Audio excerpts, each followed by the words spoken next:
No. All right, hello. Thank you for coming to the Kettlebell Juggling Lab.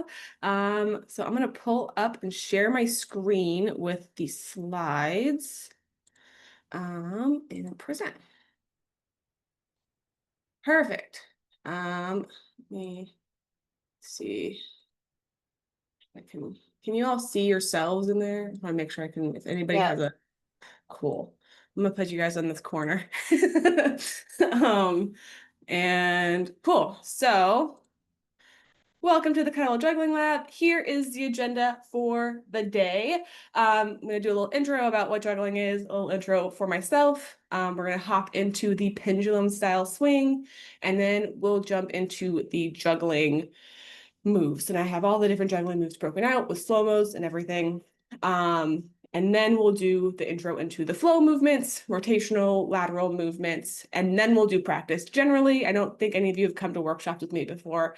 We like take a second after every single movement and then we practice it. But because it's juggling and sometimes we can't like do that wherever we have the best access to see slides, I figured we would just do like a big block of practice instead of doing, you know, one right after the other. So yeah, we'll do practice, Q&A, and then what's next? And we'll wrap up all the things. And like I said, before I hit record, if you have questions throughout, please ask them.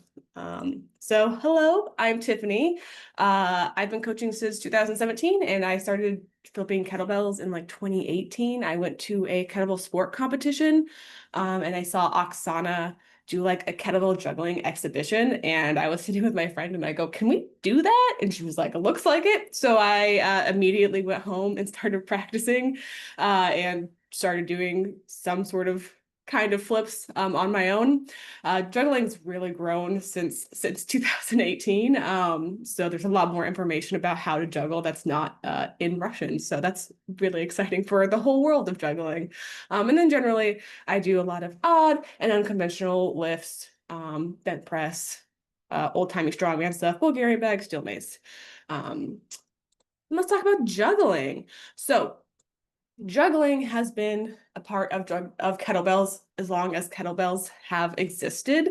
Um, I don't have to sell you guys on on kettlebells or on kettlebell juggling, but if somebody's like, that's not the point of kettlebells. They've been flipping bells since the beginning of them. They're really handy for flipping kettlebells.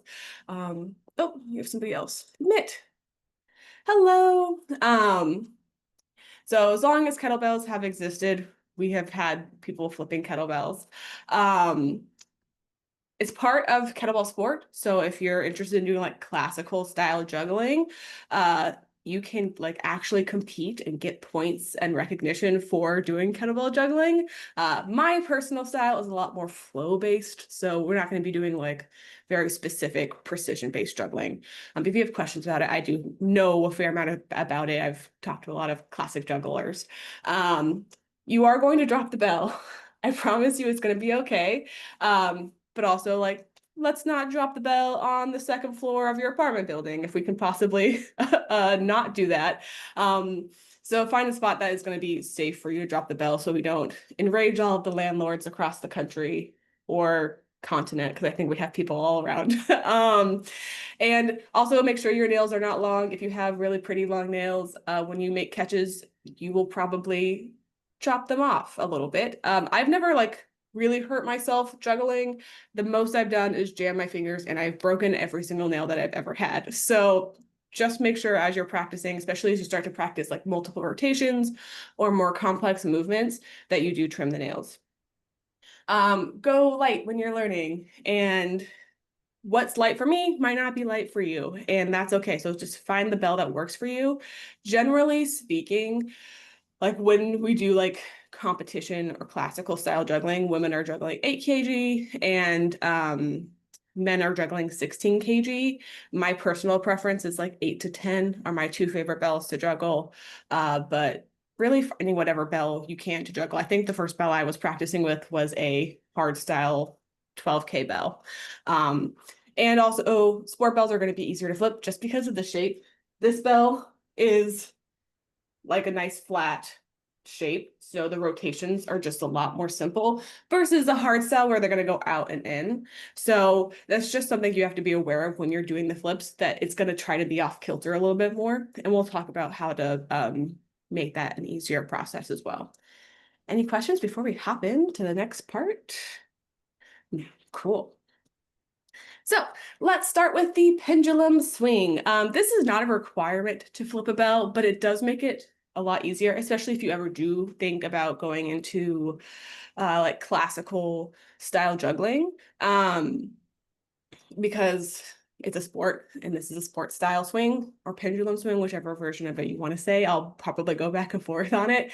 The pendulum style swing is really nice because it's going to direct the weight upwards. When you're doing a hard style swing, generally speaking, it is going to go up, but it's also going to go out. So we want the bell's momentum to go mostly up, because that's going to be really easy to transition that into a rotation. So when we're doing a pendulum swing, we're doing a little squat, we're extending in the back, little squat and stand. And that is going to transition the weight more upwards, which makes it really easy if you're doing sport to do a swing or a clean. But for doing flips, to just like do a little flick of the thumb, a little push with the hand, and add rotations into the bell. But Tiffany, Yeah. Yes. so this swing is considered like the quote unquote soft style swing. Is that right? Yes. Yeah. Is the Okay. soft sports style, soft style, pendulum style swing. Um, any version of that. And it's just it's not gonna be like as intense. It's just a very efficient way to swing. That's why it's for sport. But yeah, squat, it's a little squat as you're coming down, and then you're extending in the back. There's almost a float in that backswing, and then you're doing a little bend, and then just standing up nice and tall. Um, it's uh, it's a really efficient swing. I really like the swing, but also I have lifted sport for a very long time, so it's just like when I juggle, it's naturally what I go to. You can still juggle without it if you're practicing it during our practice time and you're like, this feels terrible. That's totally normal. If you're coming from a hard style background, it's going to feel really awkward to practice, but it will help getting lift as we go on. Next, the simple. I think I'm gonna move you guys because I think you might be in the way of the videos. So the simple is the first or second lift that you'll learn with juggling. The simple and the reverse kind of go back and forth. And you'll find that you might prefer a simple or a reverse more than the other. I personally prefer a reverse more than a simple. And let's just talk about it. So as we're going, you're going to have the bell coming up and you're just going to push it underneath the bell with just like the finger top of your palm area. And the main thing with all juggling, I'm going to say this 1.5 million times today, you're going to be like, please stop. Wait for the bell to come to you. Don't try to chase the handle. The handle, if you do the full rotation, if you put the power behind it, the handle's going to come back around. So you don't have to like try to chase it to catch it. I know a lot of times when people first see it, they see the handle on the other side and they're like, oh, I gotta grab that. You don't have to grab it there. It'll come back around. You can even see like here, I'm just waiting for the handle to come back and my hand's just there. As we're flipping it, as we're coming up to or at that float point of the swing, because every swing, hard style or sports style, is going to have that float point where there's almost weightless. At that point, we're just going to push it and the bell will come all the way around and we'll just catch it. Generally speaking, we want to try to keep our hand flat and try to catch it with the hand with the palm facing down for like all juggling. If you're catching it underneath and as you go and do like more crazy tricks, catching it underneath will happen. But the goal is to catch it palms down because that's going to be you're going to be able to have a lot more control over the bell at that point. And I know also as I'm like going through all these movements and you're like, I don't get to practice right now. So it's going to be a lot harder for you to like feel out if this makes sense for you right now or not.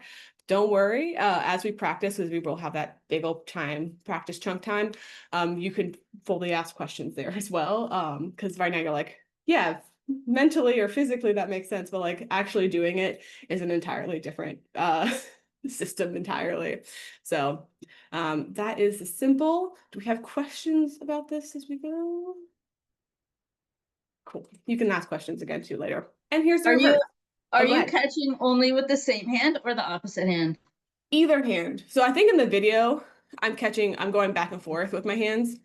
But you can catch the same concept is there. So you're still waiting for the handle and it's just gonna come around and you're just gonna wait for it. After you flip, you kind of move your hand out of the way and then you just go back in and grab it.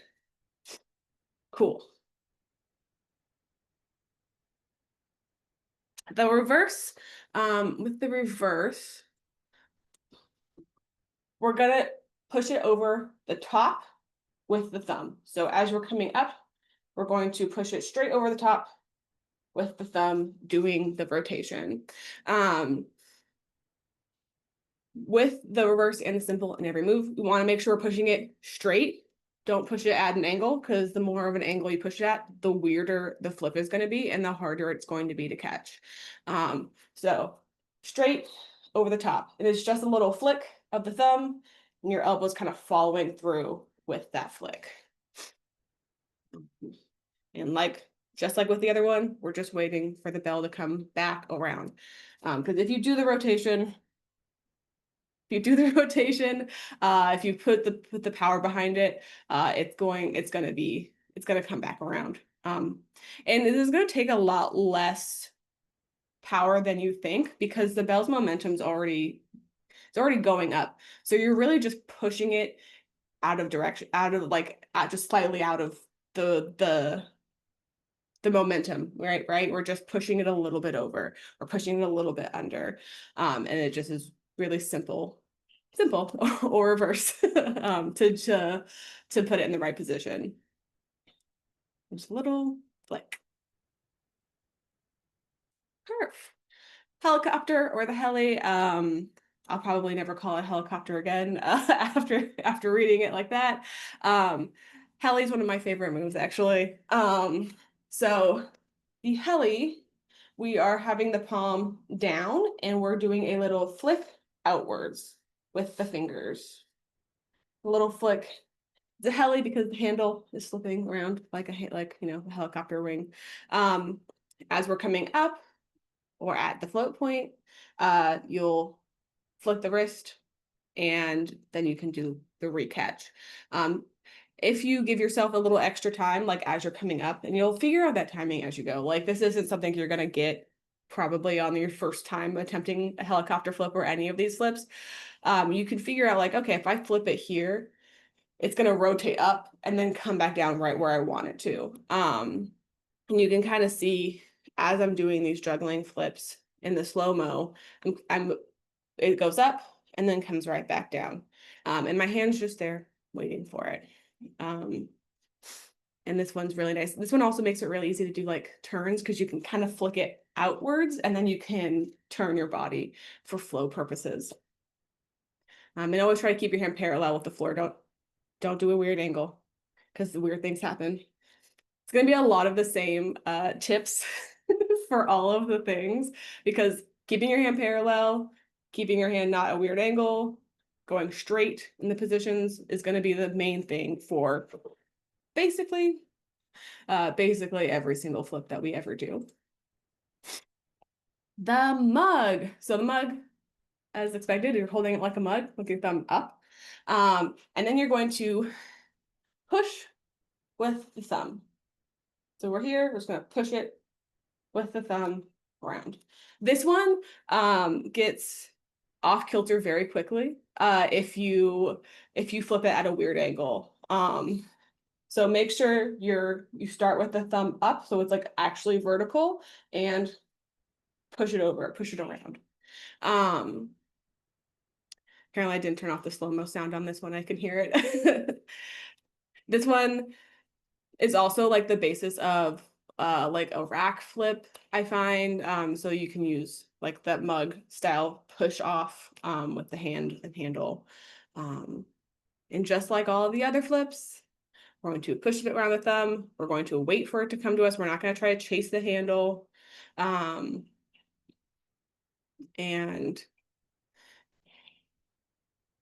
yeah, there it is. And you can see I was a little bit off kilter there just because I didn't have it fully straight on the way up. So it's a little bit moodier of a flip. And then the static. The static is one of those moves that people see and they go, wow, that looks really cool. I could never do that. But it's a lot less tricky than you would think. The main thing I think with the static is, first of all, figuring out the height. And that's obviously going to be super different for everyone because we're all different heights. So we're going to require a different amount of power to get it in the right position. So first of all, when you're first learning this, just figure out how tall you need it to get. Second of all, don't stress about getting that perfect static. You're going to do a lot of statics that are just waiter's holds, where we're holding it like this versus like this, right? And that's totally cool. And that's totally probably part of the process. And also, you're probably going to make those catches still, even after you're good. Like, even after you know how to confidently do a static, you will still make catches in a waiter's position hold. The other thing is, we're trying to get underneath the bell. So we're throwing the bell up nice and high, and then we're also sinking underneath the weight. So if you've ever done a jerk where we're hitting that second dip where you land underneath in that under squat, it's similar here. So we're trying to land and lock out in that and like soften the knees because the weight is coming down. And even if it's a light weight, you still kind of need to soften that blow because it's going to be a lot harder to catch it if you're just going straight palm, straight, no absorption. It's going to flip over the top. This is also one of the ones that if you fail, you might have to kind of like dodge it because it's coming actually at your body versus a lot of the other flips that we're talking about for today. Do we have questions about any of these flips that we've discussed? I also know that, like I said at the beginning, a lot of these flips are harder to like conceptualize when you're just like seeing them without having to actually practice them. Cool. I'm sure they'll come up as we go. So failing. I just talked about failing a little bit. You're gonna drop the bell. It's gonna happen. Don't worry. Trust yourself and trust your instincts. That's the most important thing. If it feels off, it's probably not, you're probably gonna do a weird throw. Like you can usually feel where you're like, oh, that did not go off my hand properly, or that felt weird. That didn't feel the way I thought it was supposed to feel. And the main thing is you're just gonna step out of the way. Like you're like, if you feel it being weird, you go, okay, like that's cool. I don't need to make, like, this isn't a life or death situation. So you can just step back and be like, okay, the bell's gonna hit the floor. And generally speaking, as you can see in these, I'm not like having to dodge it. Most of the time, I'm having to chase it. Like I'm having to make sure it doesn't run into the lake or the bushes because I'm throwing it away from me versus like throwing it at me. And when you are starting to do moves that are like a little bit more precarious where they are like coming at your body, at that point, you will have thrown enough weights and thrown enough bells to like be like, oh, that's weird. The way that I flip this is weird. And I should get out of the way. And like with the static, which is the one that we will be practicing today, you can see even when I do it, like it just is like, oh, just a little push, which is why we're not going super heavy for ourselves relatively. Because if it's super heavy, it's going to be a lot harder to like get it out of the way. But if it's relatively light to ourselves, it's easy to go, oh, never mind. Why don't we just step out of the way for it? Yeah, so don't stress about dropping it. This isn't even all the fails from one session that I did. Like like there were so many fails in this session, and also they were just the same ones over and over again. And also the difference between failing, like when you're doing like multiple like doing reps like in a set. If you're doing like a bunch of reverses or a bunch of simples or a bunch of statics, it's going to be a little bit easier to maintain versus if you're doing heli into a static or whatever combination of moves that makes the trajectory a little bit different, and that will make how you fail and different because you're going to be throwing it at different angles. So like also like as you shift from like just practicing single moves into complexes, you might notice you're like, I could do an over the shoulder. What the hell? Why am I not able to do it now? It's like, well, you strung together 5 other moves right before. So give yourself that patience, and be okay with having to like make adjustments. I think the best thing about juggling is that it is you have to be okay with failure and like know that that is 100% of the process, and know that that doesn't mean you're doing it badly. Like it just means that you're learning. Every failure is like just it's just part of the process of absorbing new information, going, okay, well, what did I do wrong that time? And why did that go so poorly? What do I need to change to make it better for the next rep? We don't need to be perfect. So here are just a bunch of other juggling moves that are probably like a little bit higher like than the beginner juggling 101 level that I'm teaching today, but I do want to like go over them so you have the language for them. So oblique and slice is probably still beginner, but I totally forgot to throw it into my juggling stuff. And that is just going, it's a reverse, but from a mug position. You just flick it underneath the thumb. And straight up should have probably been in here, but I totally did not film it when I was filming all the things. Obviously not one that I use a lot in my own flows. Over the top is like when you flip it and you go over the top and then you turn 180 degrees. Rainbow is when we're going from one angle and over the top to the other. Mill, we're doing a big circle under the leg. Obviously we're doing pass under the leg. Tap flip is when it comes over the top and then you push it back over and then you make the catch. Behind the back, and you do a pass behind the back and catch it. Over the back is when you bend over and then you throw it over your back. Forearm catch, you can just catch it here.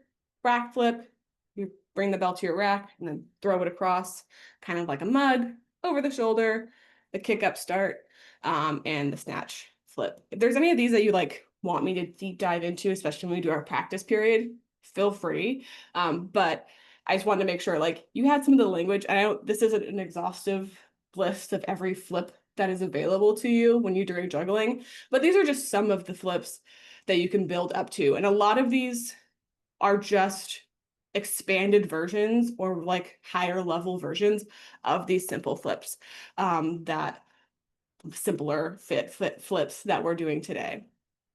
Questions about any of these flips? Or did I miss one that you're like, actually, I would like to hear about so-and-so flip? Cool. All right.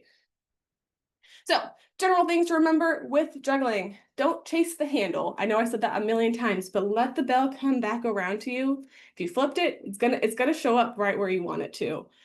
Keep things parallel. Make sure we're keeping things at the right angle. You throw them at this angle, it's going to be weird and it's going to flip at a weird angle and it's going to be really, really hard to catch. Don't be afraid to fail. Talked about that a lot. It's all part of the process. And also try to juggle in spots where it's safe to bail. Obviously in this room, it would be insane for me to try to do like an over the shoulder, because if I miss it, it's going to go through the wall and my landlord is going to be very mad at me. And make sure you're using the float and momentum to your advantage. Your legs are doing the driving, but use that momentum that your legs are building to make things work better for you. Cool. Now we're going to hop into flow. So flow is just not actually specifically juggling moves. You can turn these into juggling moves, but these are going to be ways that we can incorporate turns, rotational movement, also things that you can do like in your regular training. Like I do lateral swings and snatches in my training on a regular basis, not juggling. So main thing with the lateral swing is it is still a hip hinge. I know it looks from the front angle like it's my arm doing a lot of the work, but you can see I'm still shifting my hips laterally here. And I'm shifting my hips back, and you'll see on the side angle that I'm shifting my hips backwards as well. Just like a swing, there's going to be a backswing and there's going to be a float. There's still both of those things in this lateral swing. We're just moving at a different angle. So you can just push it back, backswing, and then stand up, and there's a float. I know the fear with these lateral movements is that you're going to clip your leg, but just like the swing, we're not going to put our knee in the way at the beginning of the flip, right? So we're waiting for the bell to pass our legs, and then we do the hip hinge, just like we do with a regular swing. We're not anticipating the hip hinge. We're waiting for the bell, and then we're sinking into that hip hinge. Lateral snatches. For the lateral snatch, we are doing the same exact thing like we do for a regular snatch, but it's just at a different angle, so that it's going to take a second to like feel comfortable with that momentum. But just like when we're doing a snatch, we're going to use that float to our advantage, and we're going to push our hand through the handle. Additionally, there's just like when we're doing a regular snatch, we don't want to cast the bell out. Like when we're doing a regular snatch, we're not casting the bell out on our drop, right? We are going to keep it in tight. So my arm comes in really tight on that drop, and then we follow into the backswing, just like we do with the swing, just like we do with the regular snatch. So we're sinking back. Hips are laterally moving. Hips are moving backwards. Float, push the hand through the handle. Same thing here. Float, push the hand through the handle. We're just going to end up kind of here versus here, right? And then from here, you could do all sorts of fun stuff. And it just looks cool when you're doing like a flow. If you're trying to put together a flow, this is one of those movements that feels really nice. Figure 8 cleans. Whenever I do a flow with figure 8 cleans, people go, "Oh, that's so cool. I don't know how do you even do that?" And it's like one of the most simple ones that we can add. So you're gonna hinge like you do for a kettlebell clean, but you're gonna just put your hinge in your hand like behind your leg, and your opposite hand is going to meet it and come around, and then drop it on the opposite hand. So it's going to come back around to that first hand every single time.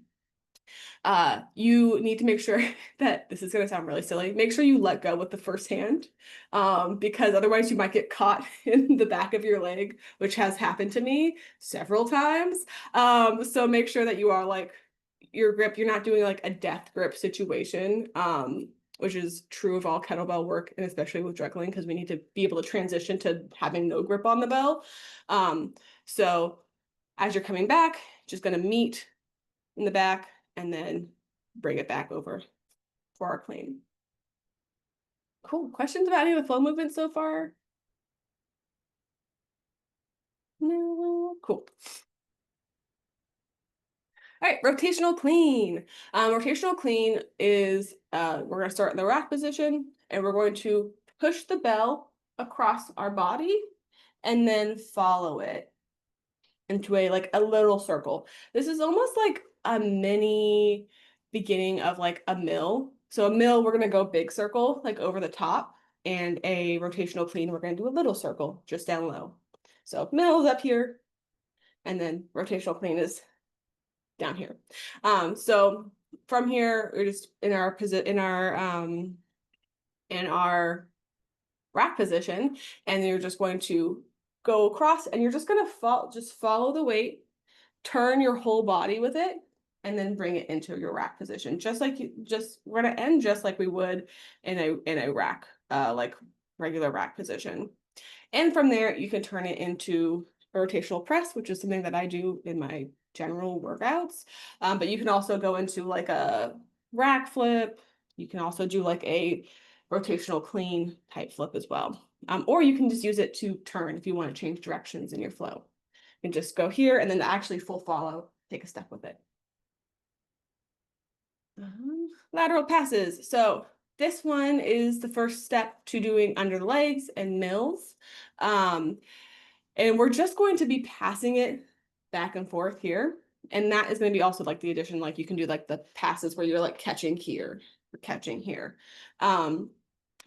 you're really just letting the momentum do a lot of the work here. The legs are obviously driving a little bit, like we're kind of sinking and standing to build that momentum, like you would with like a pendulum, right?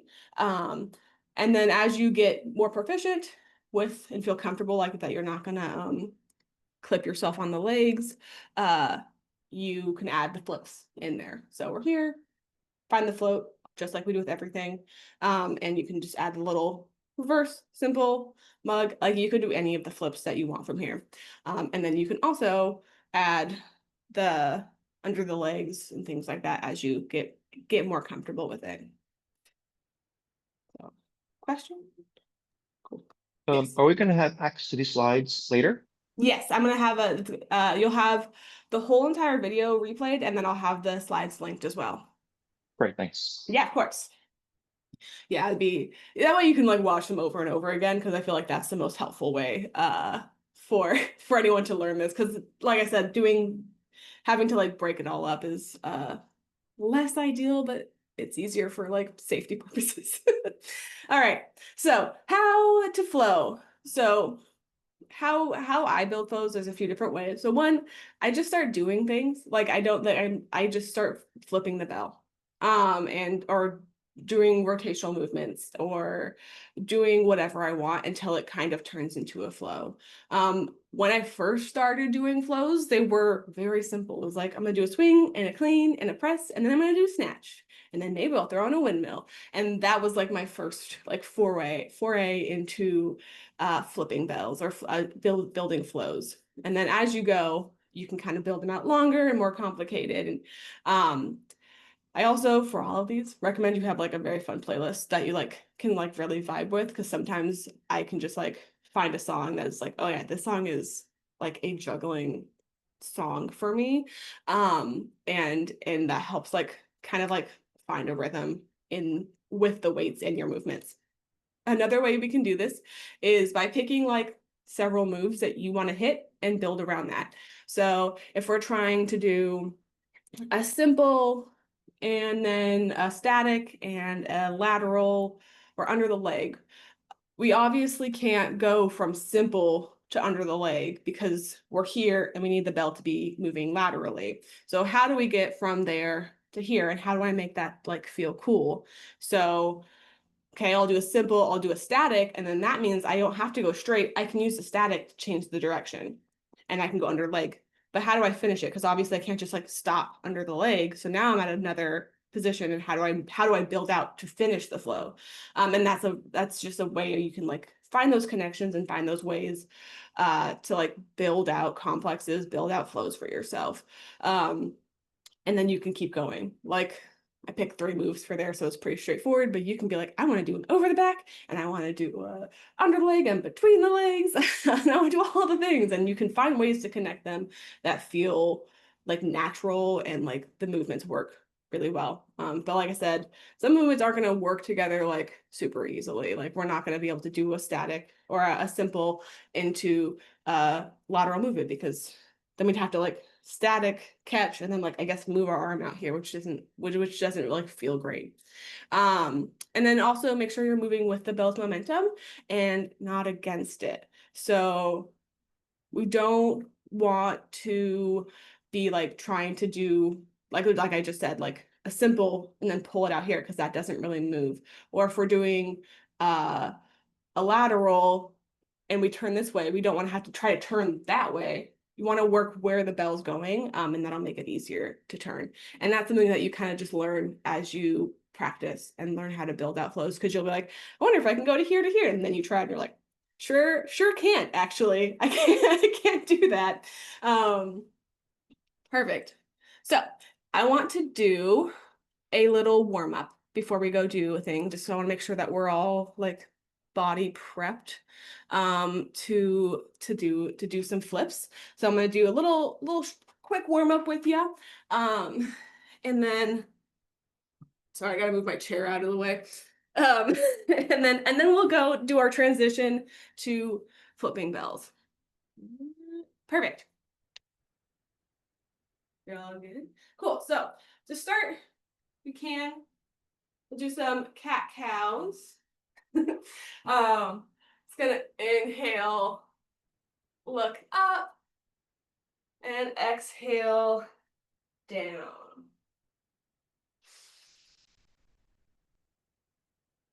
Inhale up,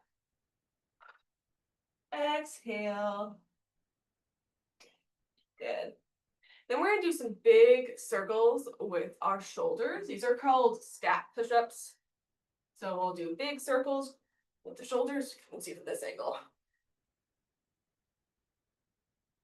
With juggling, we really want our shoulders to be prepped because we are doing a lot of work with the shoulders. Make sure you reverse direction, go forward. Good. And then we're going to do little push-ups. So keep the elbow straight and extend through your back.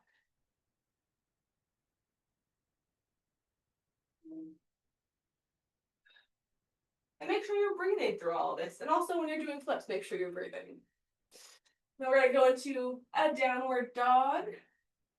Whatever version of this that feels good for you. We're going to pedal out our heels.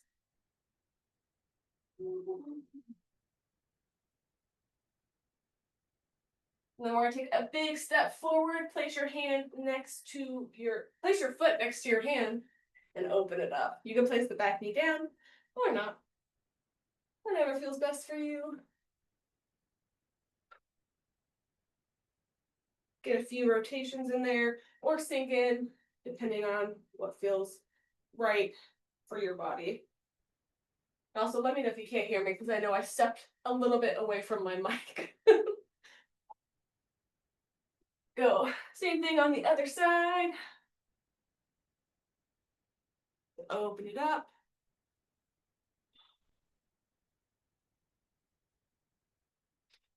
Perfect. All right. You can do this part sitting or standing. You're gonna do some shoulder cars. Cars are controlled articular rotations. So we're going to start with our palm facing inwards. We're gonna reach backwards. Try to find that sticking point. Our thumb is pointing back. And then we'll rotate all the way around. Your palm facing out, ending here. And then we're gonna go back the way we came. Find that sticking point and then rotate. Do 3 each side for this. Might find some, parts of your shoulder that it's a little crunchier than others, and that's totally normal. Especially when you switch sides. Like I always find that one side requires a little bit more than the other side. Cool. And I'll also make sure I link my whole mobility routine as well. Just want to make sure that you guys have access because warming up is important. I know it's just juggling and you're probably juggling something pretty light, but you don't want to just hop into stuff. A little stretchy is good. Stand up. I'm gonna do a hip car. Oh, that's where all done. Did everybody? We're good. Yeah, cool. So bring the knee up. If you need some more to hold for balance, that's also fine. Then we're gonna go out, pick it up, and then bring it forward. Go back the way you came. Kick it back, out, and down. We'll do that for a couple more times. Trying really hard to keep our chest neutral. Easier said than done, I know. You can also do this on the floor as well. In the video I'll send attached to this, when I send the replay out, that will have me doing it on the floor. Cool, let's do it on the other side. So we're gonna kick it out and around, kick it back, drive the knee up, kick the heel up, fire hydrant, and down. Just get your hips all prepped for all the hip drives that we're about to do.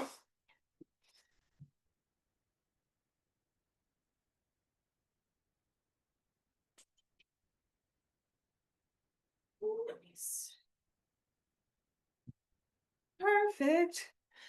Okay, so now if you cannot juggle in whatever spot that you are in, this is probably a good time to transition to that spot.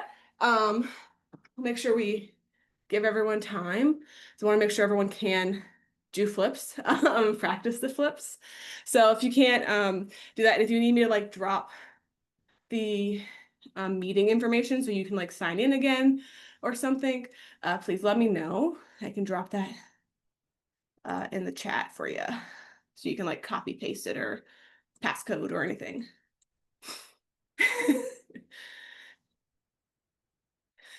Yay! We're all walking.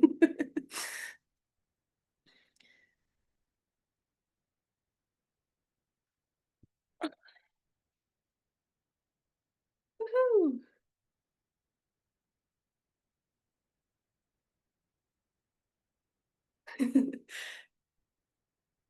Sweet. Everyone's in a spot now.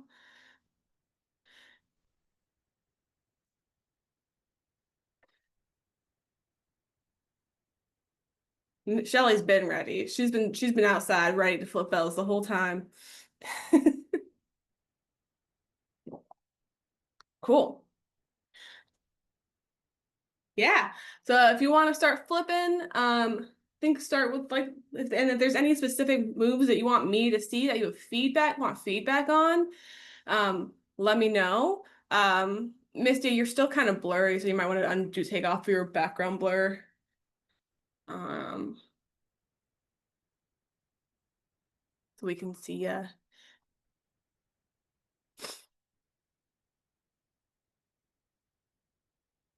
Perfect. Steven's out there. He's ready. He's flipping bells.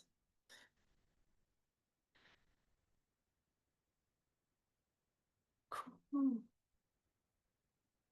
I don't know if Shelly can. I think Shelly's camera went down a little bit. I can see a great building. I think your camera is up. So if you push it down a little bit so I can see you, that'd be great.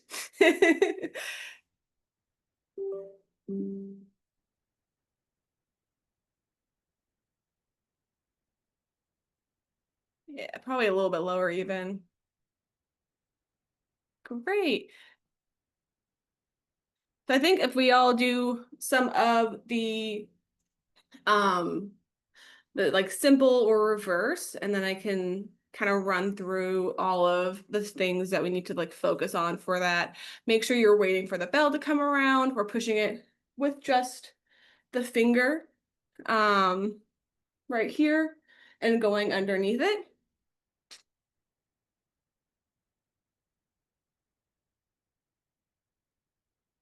Got really pretty grass. Everyone's got really beautiful grass yards. Look at y'all go.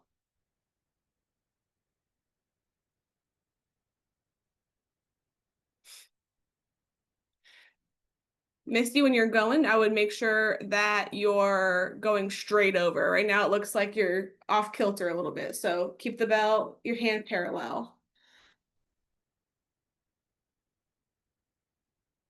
Yeah. Sarah, that looks great. Ooh, look at you, already doing flows.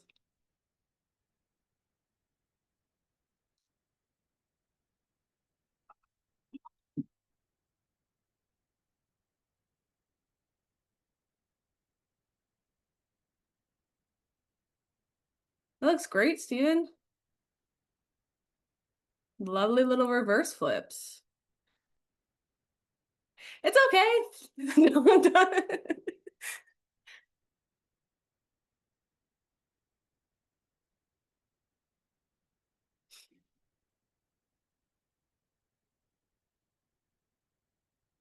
You're just going on a weird angle. I think that's the main issue.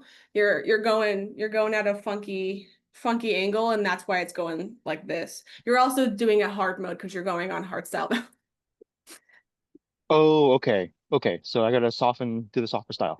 Yeah, well, no, I mean, like right now you're kind of like, when you're throwing it, you're just kind of like going this, like instead of going straight over, you're kind of going like straight at an angle. Oh, And gotcha. Okay. and that's gonna make it, and you're using a hard style bell, so because you have the Yeah. horns going in and out, it's like cool, let's go everywhere. If you go Makes sense. Yeah. you'd be like really deliberate with the flips straight over.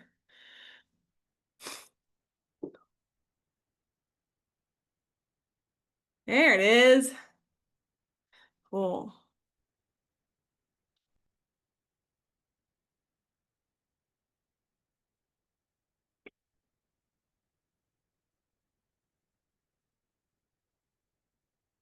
Beautiful. Look at you go, Sarah. Yeah, look at you go, Shelly, too. That's great.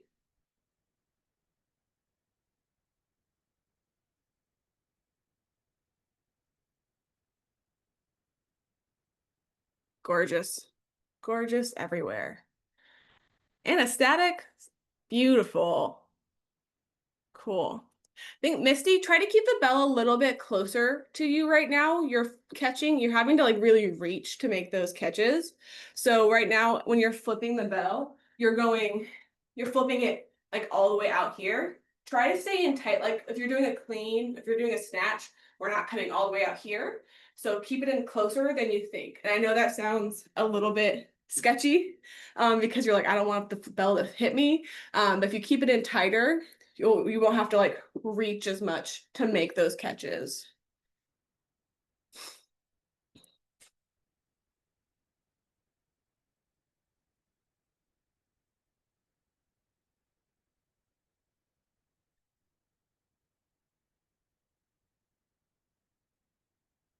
Yeah, Shelly, work on the static.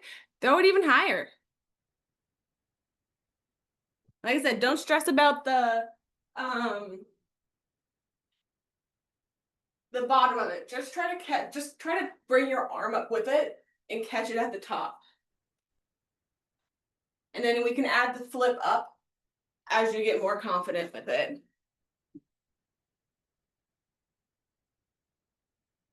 Yeah.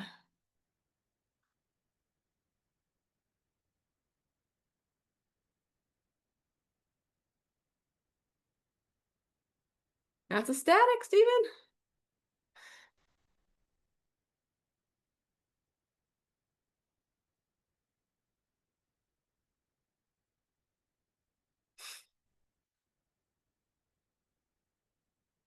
So, Shelly, when you're doing the static, I would also just, when you first try, I would just do like a up. Just try to hold it up so you can see how much power it takes to get to that overhead position, because it's going to be the same, and then you can just catch it. Because right now you're kind of throwing it here and try to push it up. So try to just see if you can just find out how much power it takes to get up there without having to worry about the actual flip up yet.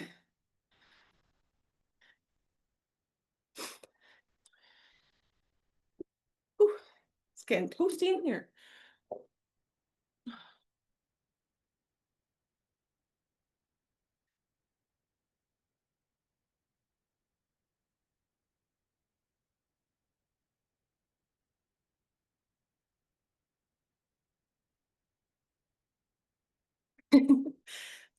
The sandbag's gonna be probably a little bit tougher to catch.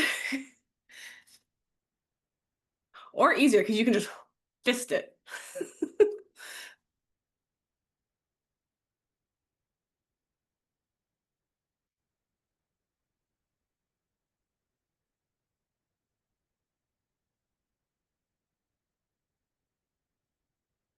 Beautiful, Sarah. Yeah, there we go.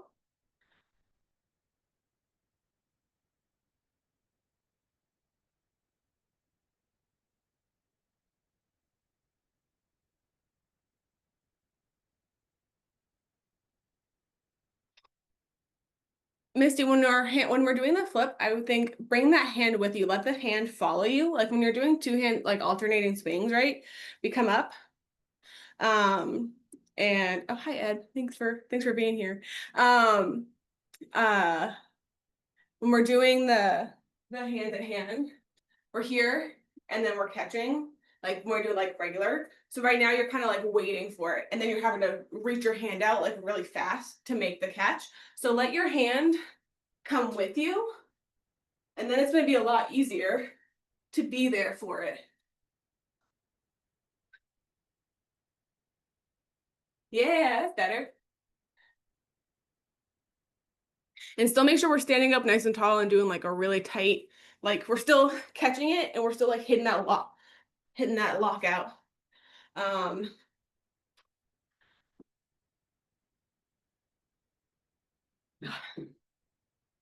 Thanks. And good luck with your toddler.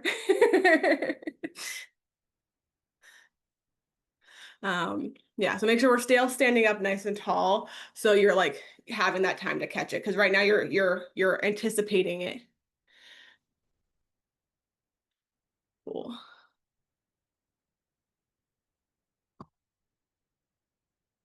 Don't want to do it.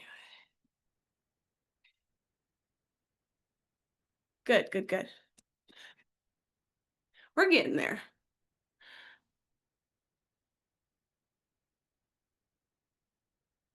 Beautiful, Sarah. Look at you go.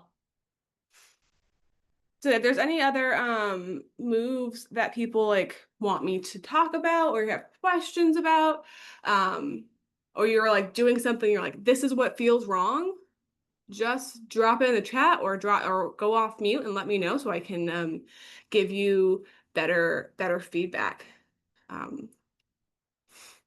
Because So when I'm doing, like I do the pendulum swing, right, Yeah. between like sideways, but then I feel like I'm flipping it sideways, Mm-hmm. like I'm twirling it that way. Is that what you're supposed to do, or is it supposed to be like, So with flips, depending on the flip we're doing, right? So if we're doing like a mug, the thumbs up. If we're doing the other ones, our palms down. So we want to okay, try to keep, so we're trying to just go here. So like my palm is down, the handle is parallel with the floor. oh, okay, so start pendulum and then move up and down. Yeah. Yeah. So we're Okay, staying right here the whole time, and like okay, like my hand is the handle stays parallel with the floor.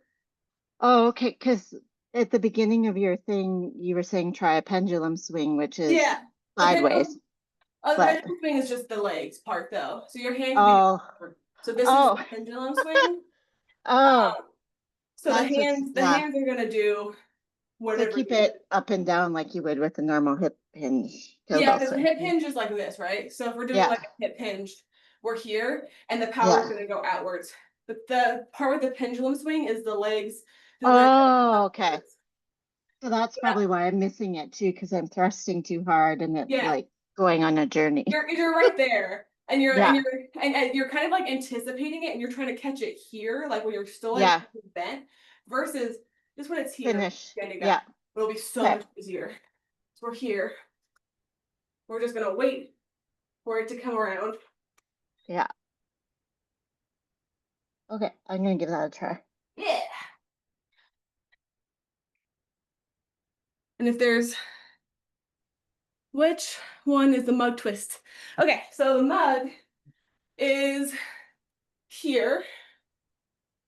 So the mug, we're going to start thumbs up, and then we're going to push it around like this. Straight around. They show you in real time. So the mug is here and twist. So we're just pushing it around with our thumb and then kneading it with the opposite hand. Or the same hand. You can also do the same hand. Is that what you were asking? Here, push it around. Let me know if it's not what you were asking. I can get a little bit clearer. Tap flip, yes, hell yeah. Let's see a tap flip.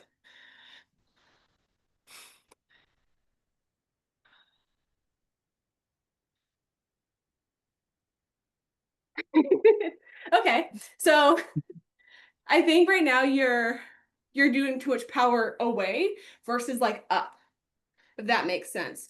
So with the tap flip, we're coming up and around and here, and you just want to do like a little redirection versus like a full power flip, right? So it's here, and then flip it around. And you just push it and then come back. Versus like you don't want to push it out, because if you push out, it'll go really far away. Am I So throwing it too flip far? Am I throwing it? Can you hear me? Yes. Am I throwing it too far away from myself, or just Let me tapping see it, pushing let it? me see it from a side Okay. angle.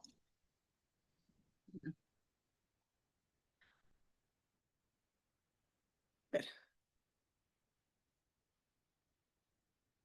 That was really close. That was right there. If I don't push it too far, then it just drops. Yeah, I mean, I don't know if you saw, I did that on one of my fails, like on my fail video. One of them was just me going, and then went flop straight to the floor. Yeah. So That's all good. it's That's all a I trick can do. of pushing it, but like pushing it more upward angle versus outward angle. Okay.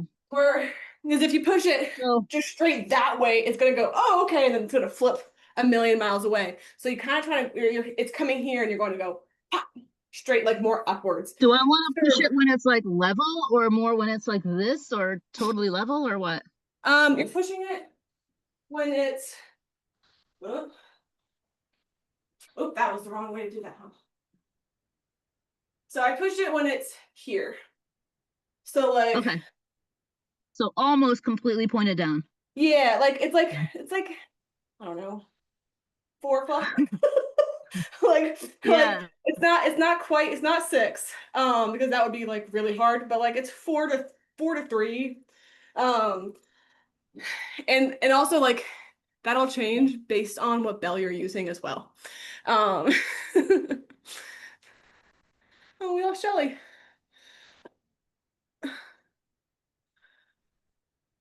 I think also your opposite hand is not going for it either.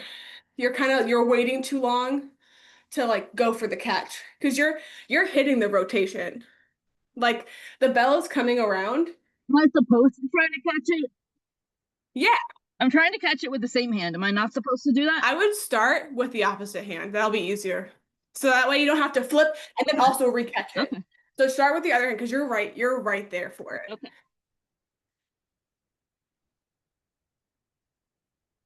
Yeah, that was you were like millimeters away from that one. You there? Yeah, that was close, Misty.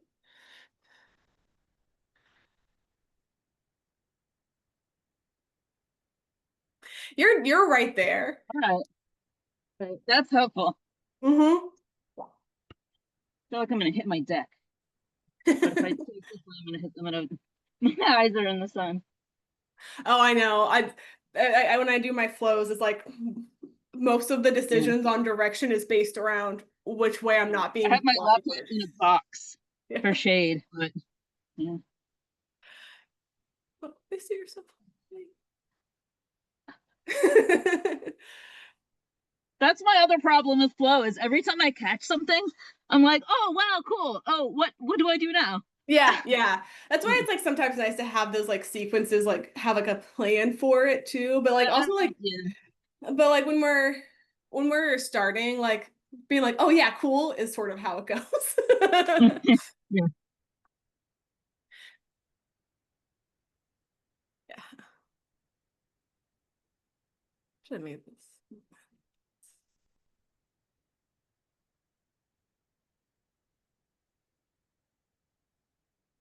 Beautiful. That's great. Yeah, it didn't hit you at all. I don't think you were afraid of that if you're throwing it over your head like that. So What? oh, I said, and it rolled away. Like it didn't even come near you, like for the fail. Yeah. And I was like, but I don't think you were worried about that. Like that doesn't look like a concern for you. Mm-hmm. I was trying to do mills before, but I think rainbows are or no.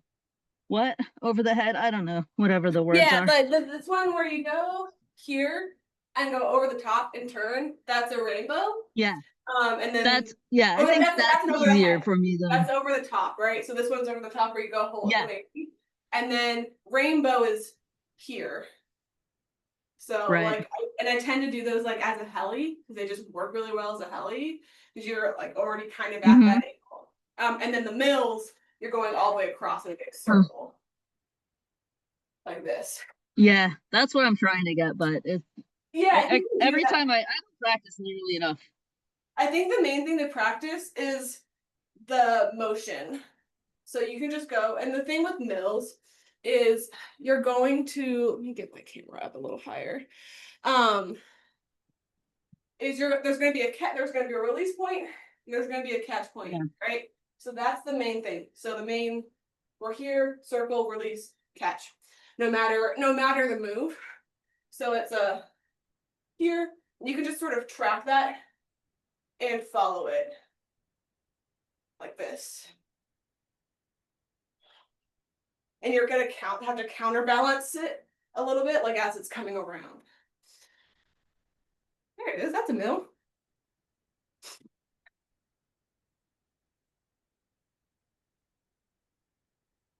Gorgeous. Whew.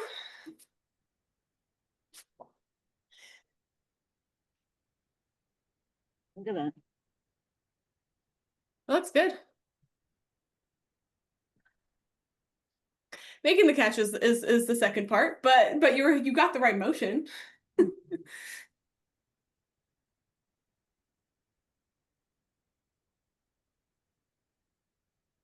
Have we tried helis or anything yet? Have anyone?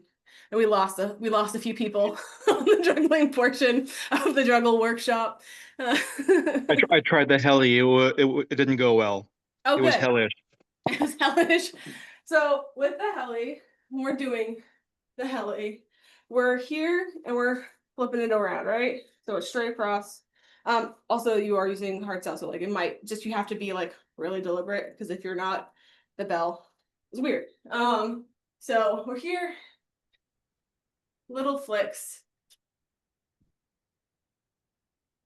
And we're just going to the outside too, because sometimes, and you can like do a reverse heli, but to learn, we're not trying to flick it all the way around from the inside. That's going to be weirder, like way more uncomfortable versus it's like a little flick. I think the other thing also with like a lot of juggling moves when we're first learning is that like you don't need like as much power as you think, especially if the bell's like really, really light for you, because at some point you're just gonna like flip it a million times and you're like, oh no, I can't catch up. I have to get my fingers into that mess. So like going a little bit less like intense to figure out like what the actual power you need for the rotation is going to be the best like the part of the process of learning, and that's also part of the process when it comes to like all of it. Like we are trying to figure out how to do doubles at some point, like you're gonna have to figure out like how much power is doubles versus singles versus triples.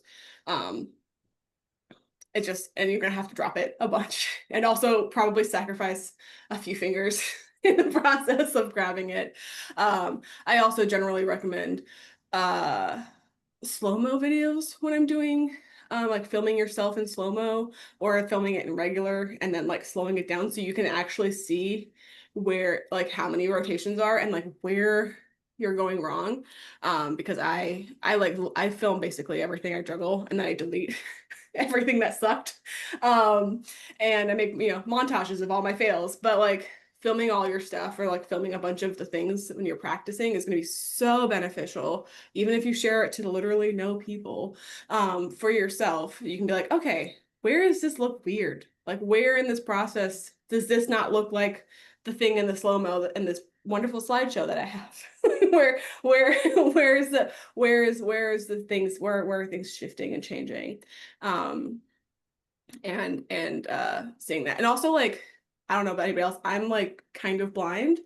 And counting and like with like the depth perception of like flips, like I really struggled to like figure out like, did I actually get a double? And so now I like slowed it down. I was like, oh, I did actually do the double, or I did actually catch the triple. But that might just be a me thing and not being able to see things. I know we're We're rocking and rolling. It's a lot of sweat.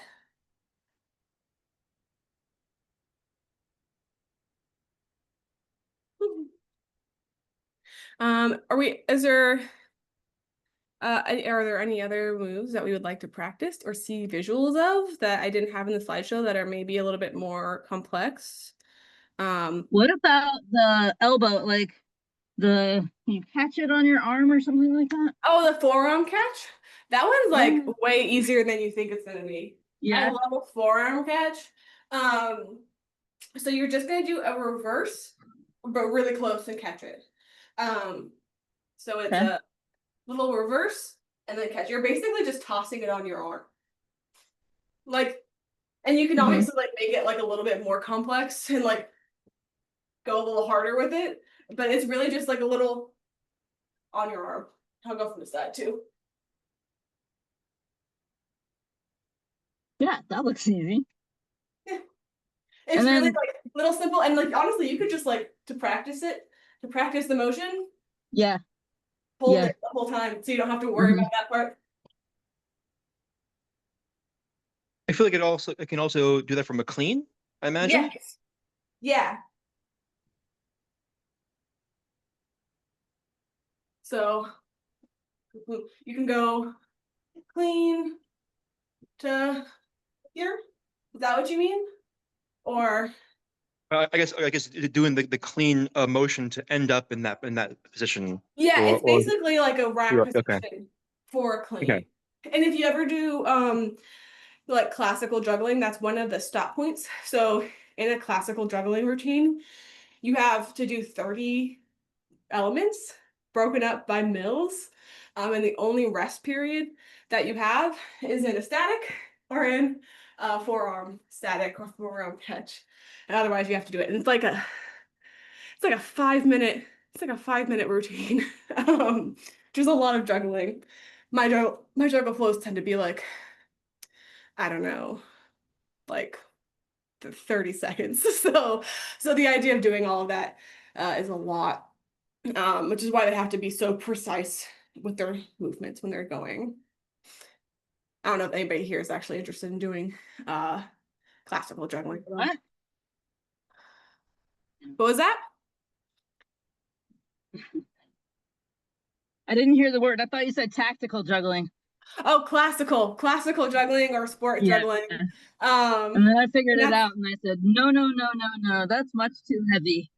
yeah, classical juggling is like really long It's and it's much like too also like heavy and yeah, it's also like really precise. Like that's the whole it's thing. only a few moves. Well, it's Yeah. all of they have to Right. have 30 different moves, but the moves are different in like how many flips they do. So like Yeah. one Right. so and they don't get points Yeah. unless like if they do a single simple once, that's the Right. only time they get that point. If they do it, but they can do a double simple Yeah. and that's better. So and then they have to do and all of their different pieces are broken up by the mills and they have to do different kinds of mills. So they have like the heli mill and the mug mill Yeah. and Right. they're great. I hang out. I know like a lot of classical jugglers, and they're so strong and impressive. And people Yeah. on the internet are like, "This looks stupid and dangerous." And I was like, "I implore you to try this because my buddy Carlos is a beast because he does kettlebell juggling classical, and he's out here flipping heavy bells as like part of his like out like." Uh-huh. I went a few weeks ago, I went to a workshop on Long Island with Justin. Oh, cool! You know, Yeah. Yeah, that was fun. Yeah, and he's all into Justin's classical. another phenomenal. Like he's like one of the. I think he's probably one of the better ones in the States. Yeah. Mm-hmm. And Carlos Yeah, is out that in was cool. Spain. Uh-huh. Yeah, Yeah. Justin's phenomenal. And also so nice. And that's the Yeah. other thing, like with Yeah. juggling community, is we're all just like if you're a person who posts on the internet, if you want to be a person who posts on the internet, the juggling community will be like, hell yeah. We're so Yeah. happy you're here. Same Yeah. thing with like kettlebell sport. Like we're just so Right. pumped that people are interested in our weird niche sports. Mhm. So I've been like doing mace for a few years now, and it's just there's a lot of carryover, right? yeah, A lot of yeah, yeah. crossover people. Yes, and I mean I love, you know, my maces back here. So we love a mace move, and I think they also complement each other phenomenally well as well. Yeah. Mhm. Because like especially with like if you're doing sport, we're here for everything. So doing something that opens you up is good, and also like Mhm. circular movements, I think just sort of cross over. So like the mace, big circle, the Right. mill, a big Yeah. circle. Yeah. And Yeah. that sort of stuff is gonna be beneficial. Um, Mm. yeah. I think the most simple like step up move is probably the under the leg. So if anybody's like, I really want to try that one, it's a I really struggle with that, but I don't know. so the under the leg is just the lateral pass. So it's just this Mhm. one, and then we just bringing the leg up. It might be Yeah. the most challenging thing I think with it is if you have the mobility to get your leg up high enough. Mhm. And Yeah. that might be the limiting factor as you go and like also Yeah. like I definitely have some yeah. mobility limitations. I can do it some, but usually whenever I catch it, my balance is so off at that point that I can't do another thing. Yeah. Yeah. Could be your finisher, right? It What? could be your finishing move. You do the under leg and then you're like, oh, Oh, yeah, that's right. Yes, exactly. ta-da. Yeah, sometimes you gotta put the tough moves at the end. I mean, that looks great. That's the under the Also, leg. I can't keep my hand level when I do the under the leg. What was that? You hear that? I can't keep my hand level when I do the under the leg The hand that's throwing or the hand that's catching? throwing. So it goes all Wonky. off kilter, wonky. So I think when you're practicing, just practicing like this motion with the flips,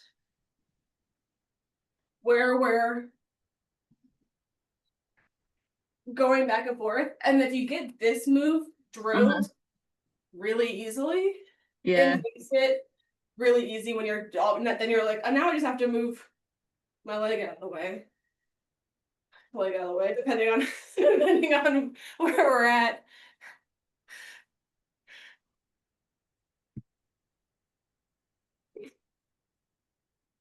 I have to go wash my hands. I put on bug spray and everything is so Oh, I feel it. sticky. Yeah. How are we feeling, Misty? How the moves feeling? I discovered I probably needed to take a break because I was just dropping everything. You know what? Sometimes it's like that. Sometimes Yeah. you're like, oh wait, actually, let me just take a step back. Yeah. Yeah, let me practice a little bit and yeah. Sometimes Yeah. fans are like, we're done now, actually. Yeah. Um, but I think just practicing, like making sure you're like standing up nice and tall instead of like trying to reach for it early Yeah. and let the bell come around versus like I gotta grab it. Just let the other hand Yeah. be there. I'm just like, okay, now I'm gonna grab it. Do we have more questions? Oh, Shelly, man. Oh, the condo. The condo decided to do uh construction, so she couldn't be outside anymore. The other fun part of juggling is having to deal with the environment as we go. Good. You got that.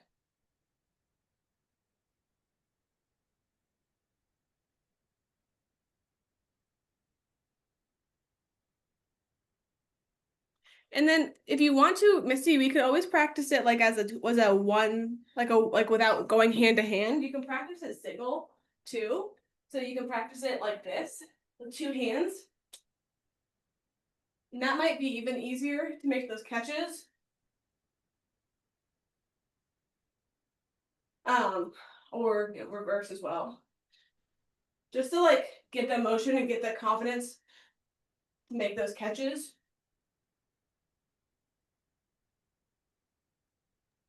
Will doing the doubles, will that translate to the more skill in the single hands as well? What was that? So we're doing a bunch of double-handed flips, will that translate into, more skill or more comfort with the one-handed?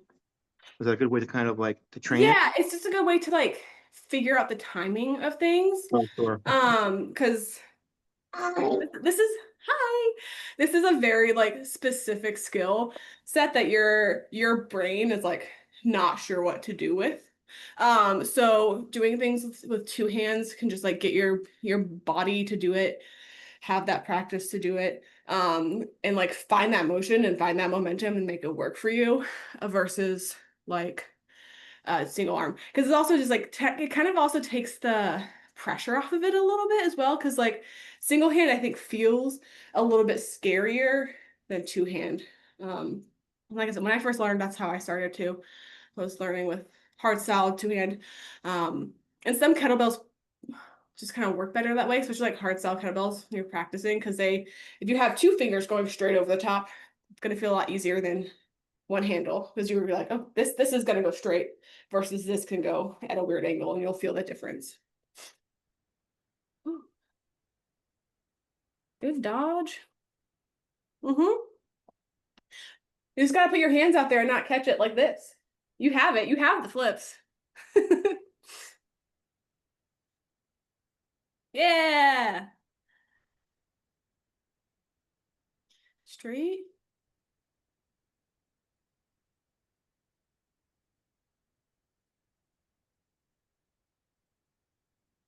Make sure we're still swinging with the legs too. 'Cause right now you're kind of like you're in your hinge position and you're not standing up and like letting your legs do the drive. So maybe get like a few practice like swings in there where you're standing up. Yeah, you gotta do that, but also flip it. Also do the little flick with your thumb or flick with your hand. But you're right there. I think just doing a few practice swings. Yeah. Well, you want to end there every time. Yeah. That was it. You made a catch. So get those little swings in so you can find that momentum. Yay! That's it. There it is. There it is. We just needed a few extra like practice reps to make sure your body knew what the hell it was doing. That's great. Woohoo! We're flipping I've back. seen people do a thing Which thing? where they flip the bell and they bump it with their elbow and it flips around. Oh, like behind the back, and then they kind of bump it. They do some sort of a flip to the side. Is it behind the back? Yeah, I mean generally, yeah, it came from Colin. So you go like this, and then you kind of throw it. I don't want to do it in here because I will drop it. So you come back here, and then it comes around, and then you kind of like sink and catch it here, and then you bump it. Right. It was a Colin Daring 101. He's sort of the one who like pioneered that one. He saw people, I Right. want to say in India, they do like a juggling technique where it's not like juggling, but they like roll a ball kind of, or like a big ball on, and they kind of bump it off of themselves. Oh, And he's yeah. like, and he was like, I want to try that with a kettlebell. And so that's sort of where it came from. So the main thing when you're doing it like that is you're gonna sink like behind the back, you're kind of sinking your hips forward as you come behind your back. So we're creating that space. And sometimes you're still gonna knock your butt a little bit. So you're gonna hit back here. Yeah. And then we're not gonna like throw it all the way around so we're catching it. You gotta keep it in, and you're kind of throwing it up higher versus outwards. So we're throwing it upwards, and then you can kind of get underneath it and catch it. Just like when we do with this one, right? Just this. Yeah. But it's coming from I don't think I can. here. Yeah. Yeah. I like that one a lot. And I fully stole it from Colin Daring I've never 101. done any, but I've never done any. Yeah. Yeah. Behind the back things are, I don't know about those. My back is They're fused not and for everyone. funky shaped. I think the thing with juggling too is that there aren't really rules. Like, unless you're doing classical competitive juggling, you do whatever. There you go. Look, Look at that. You said you could. That was beautiful. There's not like a hard and fast set of rules. It's like I want to flip and I want to turn and I want to do this and there isn't like a set thing where you're like I have to do this in this order, whatever, unless you are trying to specifically compete and do like a 30 element routine like in a classical juggling. The style of juggling that I do is fully flow based and fully um like joy based. Like it's just like whatever feels good and whatever makes me feel good and have a good time is the point of the whole entire thing. Yeah. And if you're not having a good time, like there's no point to it. So find the things that like work for you. And if behind the back doesn't work for you because of, your back or because your shoulders don't like going that way, or if like over the shoulder or over the tops or mills or rainbows don't work because your shoulders don't like going over that way either.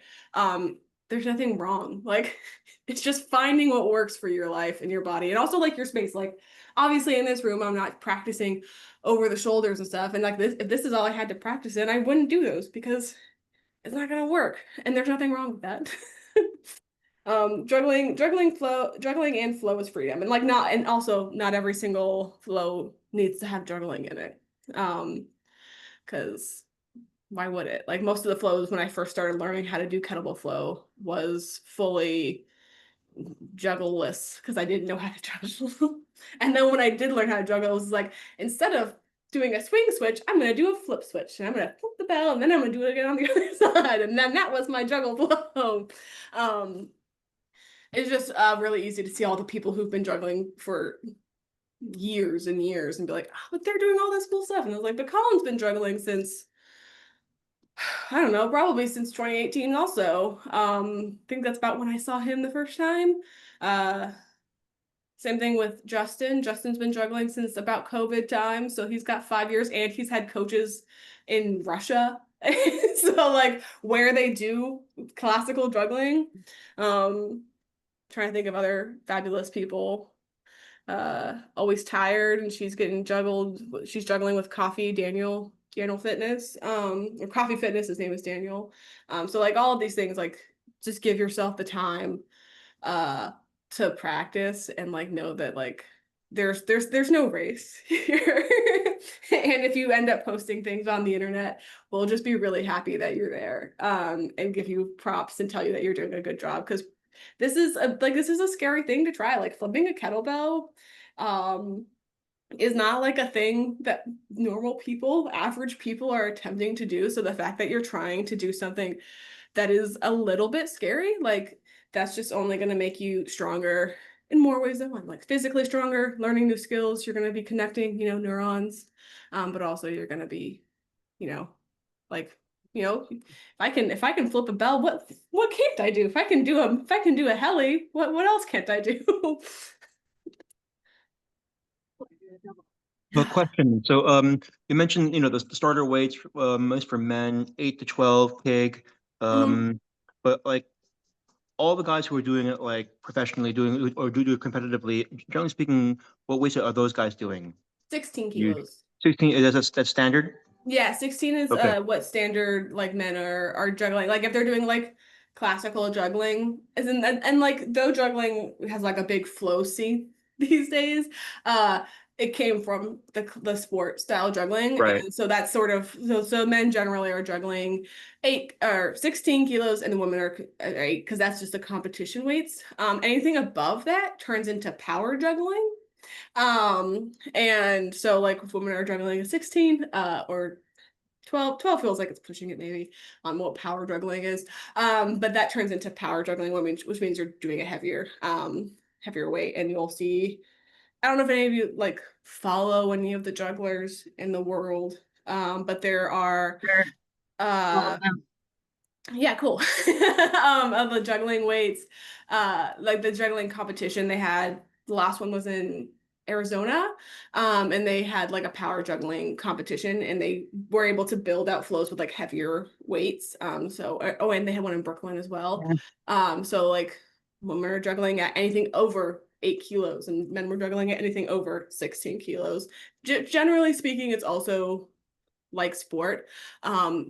if you're doing classical, jumping in the 4 kilos, like no one's competing at 10 kilos. So they're competing at 8, 12, or Yeah. 16. My emotional support kettlebell, it's 4 kilos.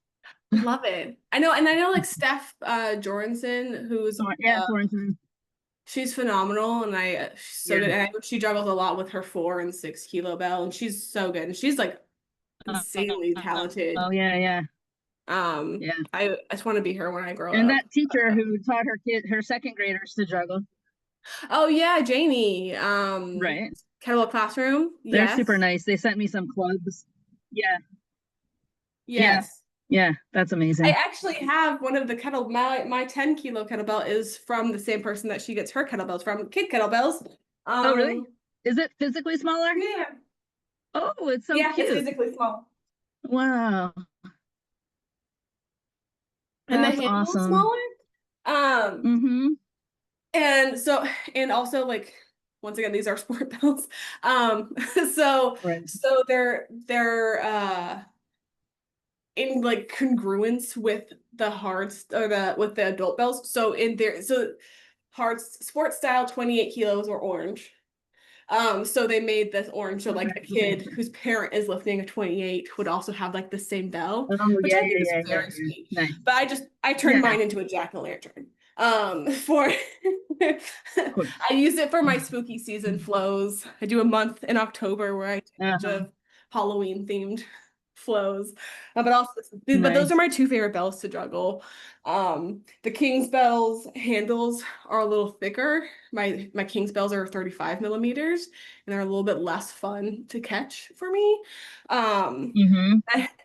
And this one's, I think, 33. I could not tell you the brand. I got it secondhand. And the brand has long been gone. But it's a 33 millimeter handle, which makes it be easier to catch. Though I assume that's slightly different for men because you have bigger hands. But I think the big juggling bell that people really like is the Alikio is very popular. Yeah, yeah. For sports style, not for sports style, for juggling. I think because it's weighted differently. I've never used it, so I couldn't tell you. I have my bells and I refuse to buy anymore, even though there's new fancy bells on the market. Every time I go to a sport competition, they're like, "You need to get a pro kettlebell," and I'm like, I have all the bells. Why don't I replace them for something that costs more? I presume at some point I'll have to replace this one. I assume I'm gonna drop this on a rock at some point and it's gonna go. But have you ever seen one break? I've never seen one break. I have seen one break. Yeah, but also as a heavier one. Daniel, Coffee Fitness, I mentioned him earlier. He's lost handles off of his bells before. But he also is very power juggling. So he does like very like he's doing like a lot of rotations. So I think what happened with his and he was juggling on concrete, which is a dangerous game. But I think when it came down, it hit the handle hit the floor and it popped off, which is, a bummer. And I know I have another friend who cut the bell in half because he wanted to see what's inside of it, which is not the bell's fault. But I have a friend who took a saw and sliced the whole thing because he wanted to see what was in the handle. I think I saw the Sorensens do something where they, after dropping whatever bell they had, they could hear the insides rattling around. So they drilled a hole into the bottom, used spray foam, and filled it so that it was that's nice. This one's got some Morocco. Yeah. So that even when that stuff breaks, it won't move around. Yeah, and it'll stay more balanced. I'm usually and because she's a sport a classical juggler, that's super important. Yeah. Right. For me if I put my headphones on, it's not my problem. I can't hear it. It's like turning the radio up in your car. Right. Yeah. Yep. It's got some rattle in there, but I drop it and I also juggle kind of on lake rock very often these days. So it is. And I got this bell for I think it was like $10. Mm. I recommend if you can going on like your local Facebook Marketplace, OfferUp, Craigslist. Mhm. If you're wanting to do juggling, uh don't buy the really fancy nice bells for it because you're gonna drop it 1.5 million times and you're like, Mhm. oh no, that was like $50. Oh no, that was $60 and that's gonna suck. Um, if you can find Mhm. a secondhand bell, hell yeah, that's the move. I like none of my bells I bought. Two of my bells I bought new. All of the other bells I bought secondhand. So, and this one I just got from Moses. So and these are really nice. He makes them for children and like women with small hands. So I really like Yeah, his stuff. I'm a small person. I should maybe look into this. Yeah, Moses what's it say? Dunga. Mm. He's great. He's also really nice. Mm. He coaches out in Vegas. And I definitely recommend those bells because they're just like nice. Like quality bells. Like I've dropped this bell 1 million times and it doesn't look near as bad as my 8 kg bell. Uh, is there any like questions about flow Mhm. or anything before we like wrap up? Because I know it's getting hot and people's hands are probably getting pretty tired. Um, make sure I What, how do you, like, I don't know. I have such a hard time deciding what to do, I think the like main thing is putting one, together a flow yeah. or So I generally when I'm building flows is I like if I'm doing like a juggling flow that I'm posting online, um, I usually have like 3 to 6 moves that I'm like, I really want to hit these moves. And it's like, how do I figure out how to make these moves and make them also like feel good in the movement? So when I'm doing like, okay, I'm gonna be going all to like a lot of these moves are here. This is not a very engaging or if like exciting flow for me. If all of my moves are on this plane of motion. So okay, well I need to also move on uh, to this plane of motion. So how do I do that? How do I do that? How do I turn? How do I incorporate that? So when I'm posting this, because generally if I'm making a kettlebell flow, it's gonna go on the internet. How do I make it engaging enough that like I'm excited to watch it again and again because I'm gonna have to edit it again and again. So like how do I make it exciting for me and how do I make it exciting for other people who are gonna watch it? I'm also like a content creator, so like my version of it is different.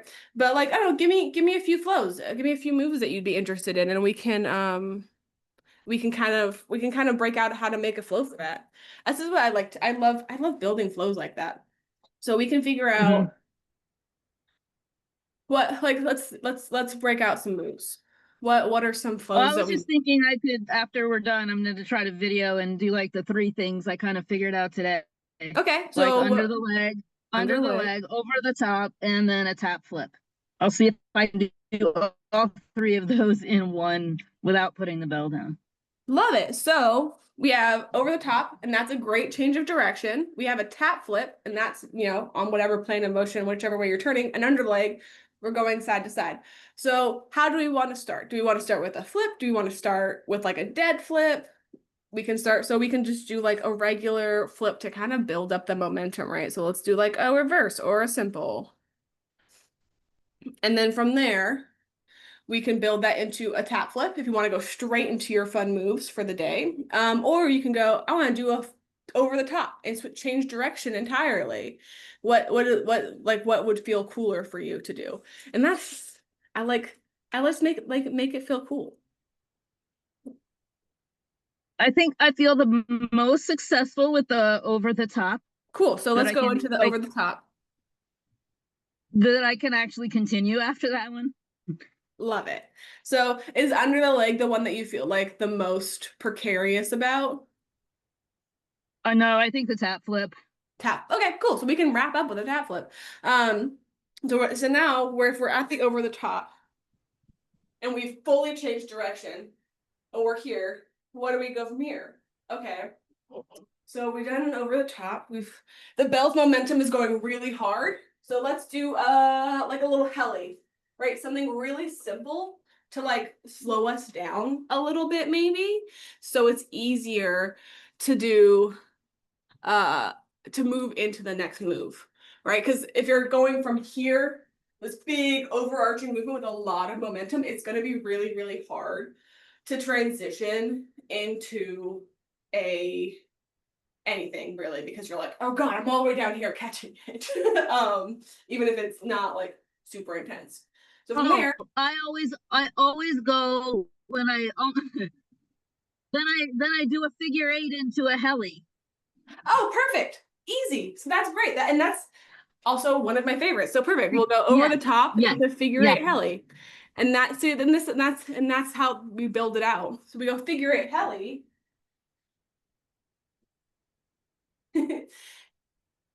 Then we're here, and we can use that momentum from the heli before in the heli, and then we can do you can come and can you do a static? Maybe. See, if you can do a static, then you can turn and we can do an under the leg too. It doesn't have to be perfect static either. It can be like one of these. So we're gonna be facing like this way, right? Or whatever way. And then you can turn, and then we can do a couple of warm up these, and then under the leg. And then we can use that under the leg and follow the momentum for a lateral. So we'll do that. Heli, static, under leg, 2. Do you like to catch it? Do you like to catch it in the rack more? Does that feel more comfortable for you under the leg after the under the leg? If I catch it from the under the leg. Okay. So we'll say that you're gonna catch it because we're optimistic here. So we're gonna go static, under the leg, rack, and then from the rack, that's really easy because we can kind of do whatever we want from a rack position, right? Can you put this in the chat? Yes, I definitely will. I just gotta write it down first. So we go here,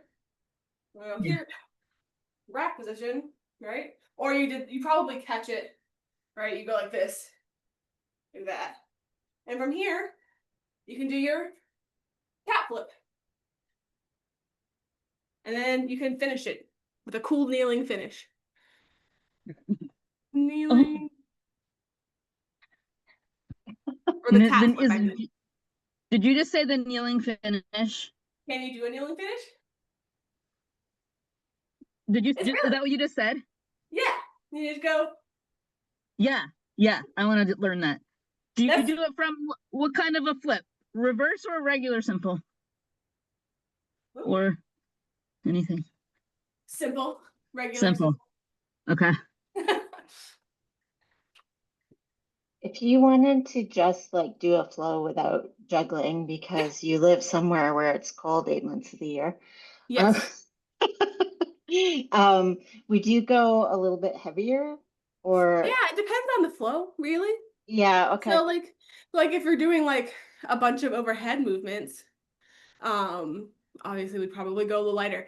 I try to go depending on the flow. If it's a full body flow, something I can definitely squat and something I can press. Oh, okay, yeah. That's like medium, easy to squat, and something I can press. And if I could do that, I can kind of do whatever I want in the flow, and we can figure out that. Yeah. We'll need to drop this one in the chat for her. Yep. And then we'll make a non-juggling flow. Verse or simple start, and then we'll go over the top, and then we'll do a 2 figure 8 heli, static or waders overhead, depending on how we're feeling. Under the leg, rack, cat flip, kneeling, finish. Perfect.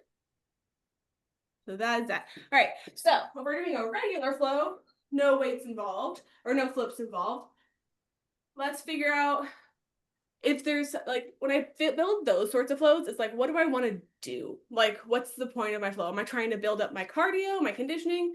Am I trying to Join the circus. join the circus? Yeah. Yeah. Yeah, we love it. That's honestly, I'm built for the circus. Bring them back. Or are we like trying to do like a bunch of upper flows? Like a lot of times when I'm doing complexes, they're like at the end of another workout. So it's like Yeah. I did a squat workout. I don't want to do a bunch of squats in this flow because I just did a bunch of squats. So what can I do to balance that out? It's like, cool, well, if I did a bunch of squats, let's maybe work on hip hinging more. So let's focus on swings and snatches and like windmills probably. And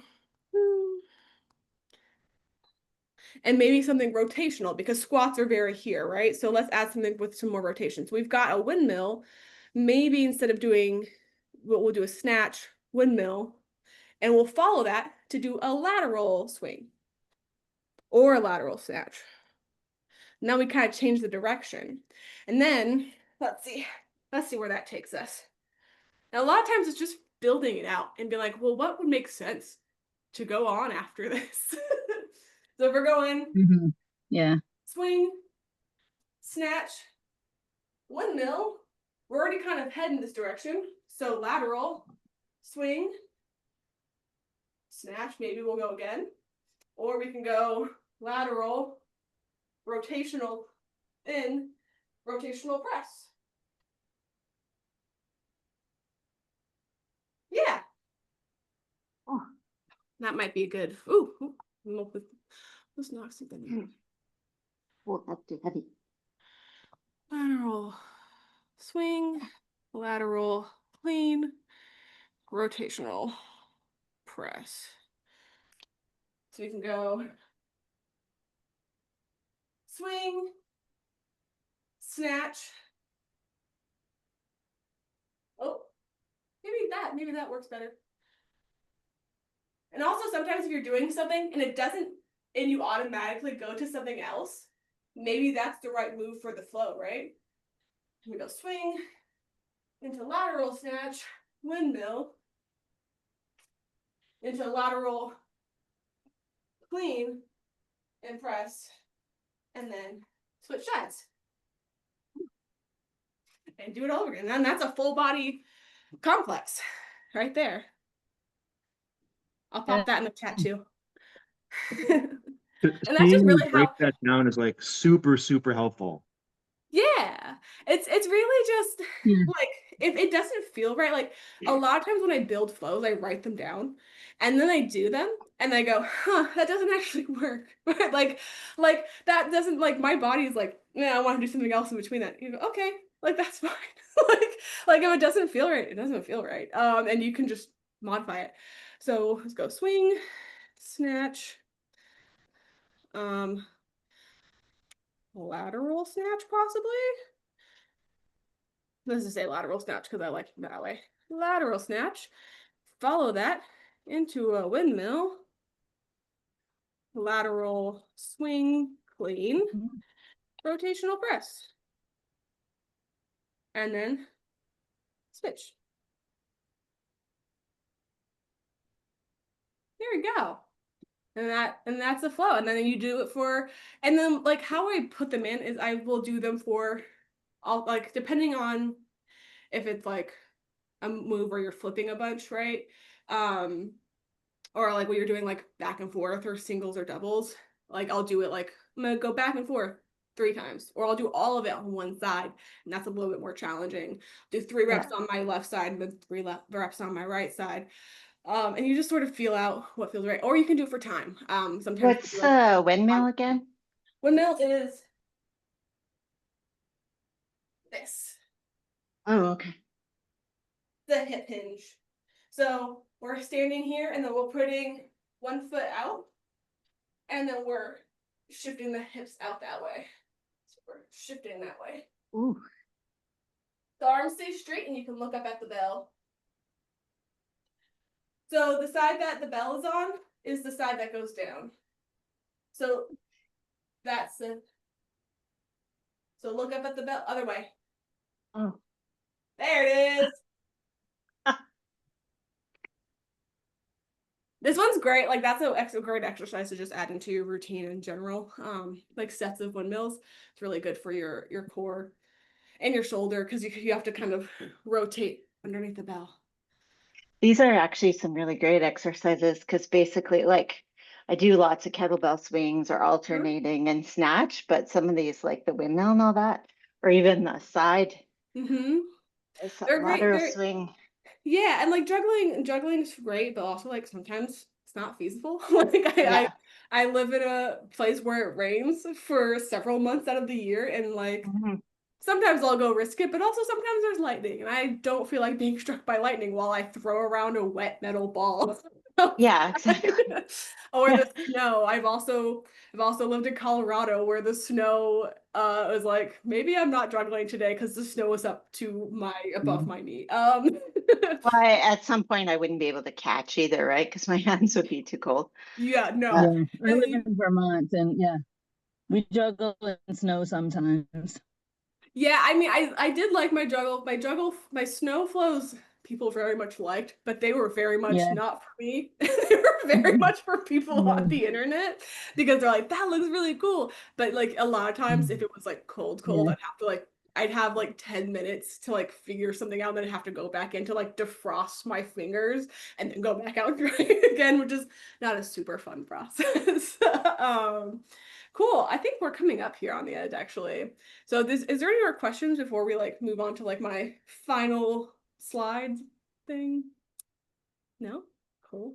I know we've been I just want to say I really love the videos that people post. you're really breaking up, so I'm really sorry.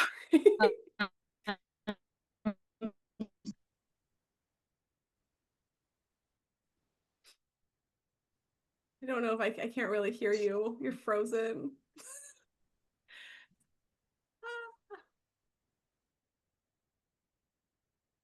But oh, you're back. You froze for a sec there, Sarah. Oh, I said I love yeah. I love the videos where people do all of the movements of the flow without the kettlebell. Oh yeah, the shadow juggling. Oh, That's it has a name. Okay, yeah.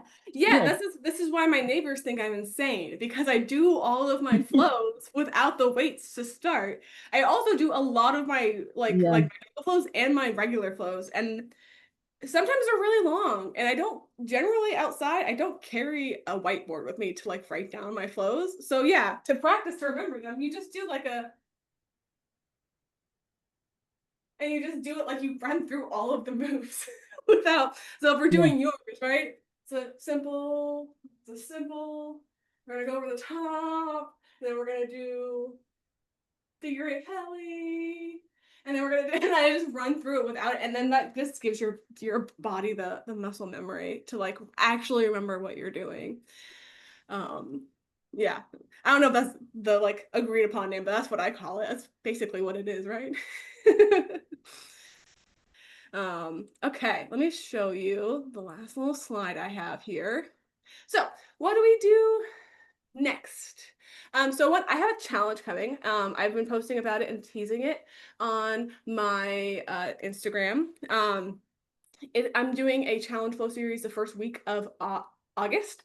And I'm going to be posting 3 flows that you can do and expand on, and there will be a prize. I'm not going to drop the prize here. I'm going to wait for that one to be on the Instagram. But they're going to be simple. They're going to kind of get more complex as you go through the week. They're not flip flows at all, but you can add flips. They're not supposed to be like, this is the exact flow you have to do, and if you don't post it exactly like this, you can't be a part of this. I really hope that people like see them and go, oh cool, I think I can add this in there and make it more cool. That's sort of my hope with the challenge flow series, and I will have a prize, a couple of prizes available for that. And just make sure you're on my broadcast channel because that's the only place I'm going to post the full breakdowns for those flows. I'm not going to post them on my main feed. It's going to be a little challenge flow on there, and then people can post them on all over the place. There will be all the details coming out in the next couple of weeks as I talk about it.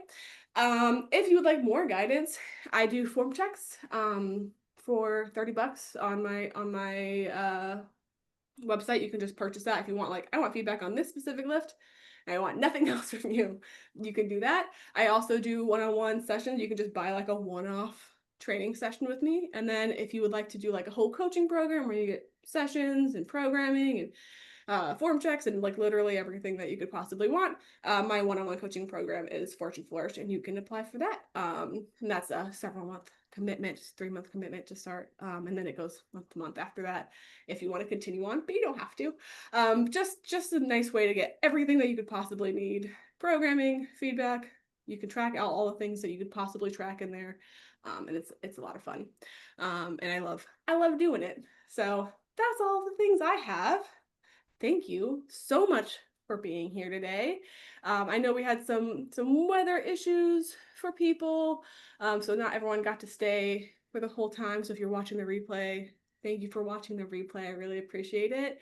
And I will have some more workshops coming soon. I really like hosting these, and if there's ever a workshop that you're like, I would really like for you to do something on this, please let me know, and I would be absolutely thrilled to break down other movements. I've done one on snatch, long cycle, kettlebell sport, and these are some of my favorite things to do. So thank you so much. Thanks so much. That was awesome.